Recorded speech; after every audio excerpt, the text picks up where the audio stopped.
वृंदावन में एक संत हुए, बड़े दिव्य महात्मा हुए। उनका नाम था महाराज दुर्लभ बाबा। क्या नाम था? दुर्लभ बाबा। आहा हा, अद्भुत महात्मा हुए। ये कथा बड़ी प्यारी है दुर्लभ बाबा की, ब्रज की। ब्रज के परम रसिक श्री दुर्लभ बाबा जी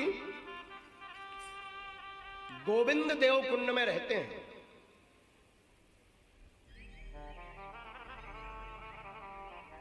गोविंद देव कुंड के पास में एक और महात्मा रहते जिनका नाम है मनोहर दास। मनोहर दास जी के उत्तर तट में आप श्री दुर्लभ बाबा रहते थे। महाराज अद्भुत महात्मा थे, प्रति पल भगवान नाम लेते थे।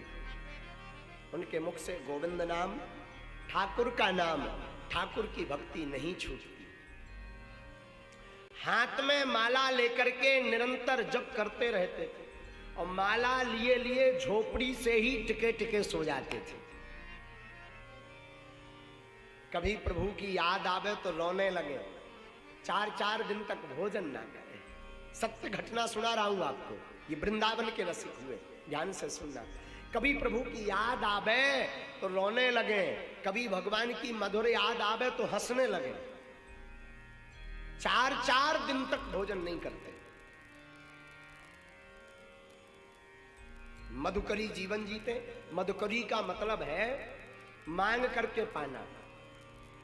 मधुकरी जीवन जीते। कभी कभी संतों की शीत प्रसादी से पेट भर लेते। जब ज्यादा भूख लगती, भूख ज्यादा सताती, तो जो साधुओं का भंडारा वृंदावन में होता, उसी में सबसे बाद में पहुंचते। जब सब महात्मा भोजन करके निकल जाते, उनका जो जूठन बचता, उस जूठन को बटोर कर माधव को भोग लगाकर पा लेते।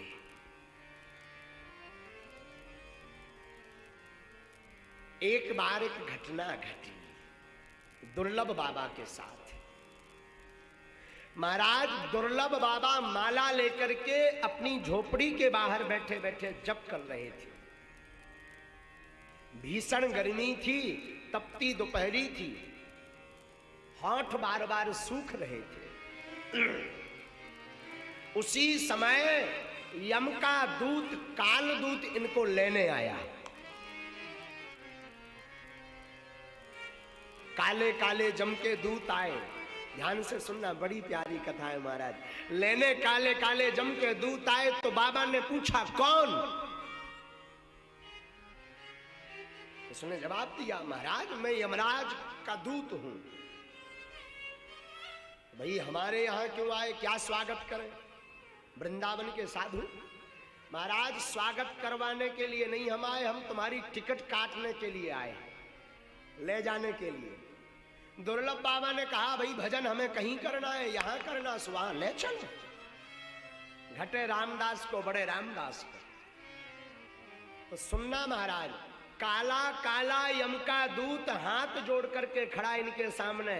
तो ये हाथ जोड़ करके बोले भाई तुम तो यम के दूत हो, तुम क्यों खड़े, हाथ जोड़े क्यों खड़े? वो कहता महाराज आप जैसे योगियों को हमारी दृष्टि देख नहीं सकती, आप जैसे भजनानंदी को देखने की सामर्थ्यता नहीं, पर मैं आपको लेने आया हूं, मैं अभागा हूं। महात्मा ने कहा भाई ये तो प्रकृति का नियम है, आना और जाना, हम तो कभी नहीं मरते। गीता में भगवान श्री कृष्ण कहते हैं नैनम छिंदति शस्त्राणि नैनम दहति पावका न चैनम कलेशयन्त्यापो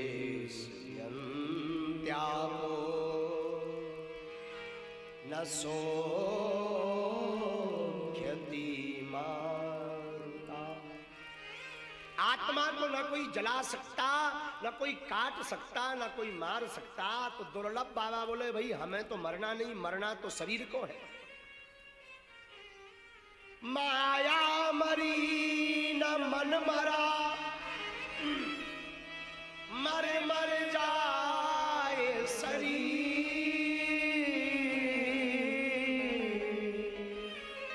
आशा कृष्ण ना मरी, गए दास कबीर।